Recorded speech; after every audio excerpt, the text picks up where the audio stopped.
The MLB Daily Dish is a daily feature we're running here at MLB.tv that rounds up roster-impacting news, rumors, and analysis. Have feedback or have something that should be shared? Hit us up at MLB Daily Dish on Twitter or at MLB Daily Dish on Instagram. Do you love baseball arbitration? Who are we kidding? Of course you do. Stay up to date with players and their payouts with our 2019 MLB arbitration tracker. It was another slow day of what's been a dreadfully slow MLB offseason, with no major league signings or trades being announced.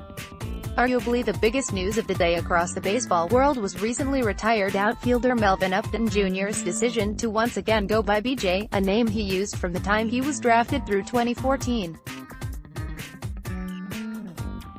Another free agent pitcher is off the market, as the Giants inked Derek Holland to a one-year deal. Holland is not the same pitcher he was earlier in his career due to shoulder issues and the ever-present tides of time, but he pitched well last season and should provide some stability for a Giants team that could easily struggle a good bit next year.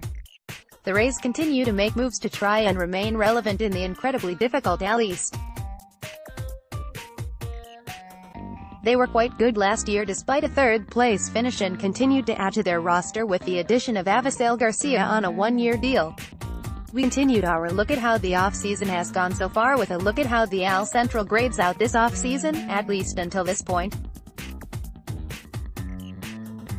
Arbitration settlements have come and gone now, which only leaves some possible more negotiating and the hearings themselves. Our own Anderson Pickard made you all a handy guide as to what to expect next in the arbitration process. Do we finally have some headway in one of the biggest storylines of this winter?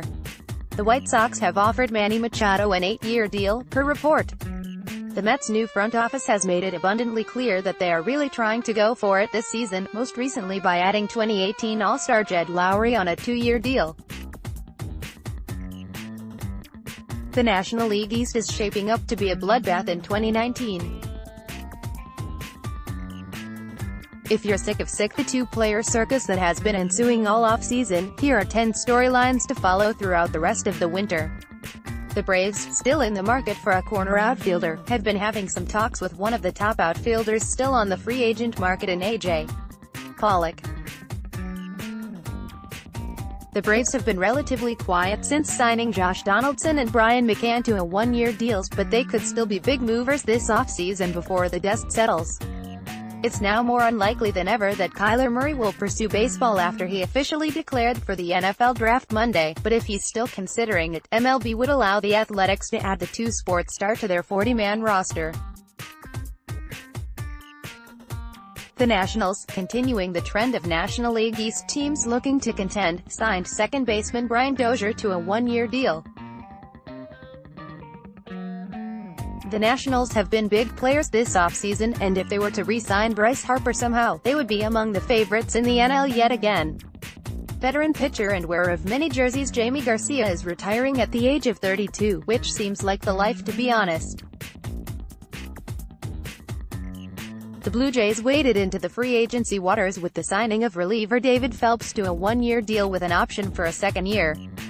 Phelps missed all of 2018 after having Tommy John surgery, but could be a strong bounce-back candidate for Toronto.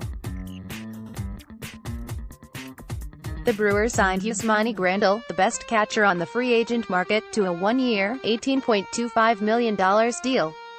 The Dodgers have acquired veteran catcher Russell Martin from the Blue Jays, which was a very sneaky but very nicely done move, especially with Grandal off the market. The White Sox made their next calculated move when they signed John Jay to a one-year deal. Jay was not particularly good in 2018, especially at the plate, but it seems like his signing might have more to do with Chicago trying to lure Machado than any other baseball reasons. The White Sox also bolstered their bullpen when they snagged Kelvin Herrera on a 2-year deal with a club option for a third year. Herrera was one of the more desirable targets at the trade deadline in 2018 and should give a big boost to Chicago's bullpen. The Yankees have signed DJ LeMahieu to a 2-year, $24 million deal. Mookie Betts and the Red Sox agreed to a gigantic $20 million arbitration settlement. It was a record until Jacob deGrom smashed it hours later. Sorry Mookie. Our Cristiana Caruso went through all of the work that we here at MLB Daily Dish have done over the past year and put together a best of 2018 that we thought you might enjoy. 2018 was a busy year here at the Dish, and we hope that you continue to enjoy the content here in 2019 and beyond.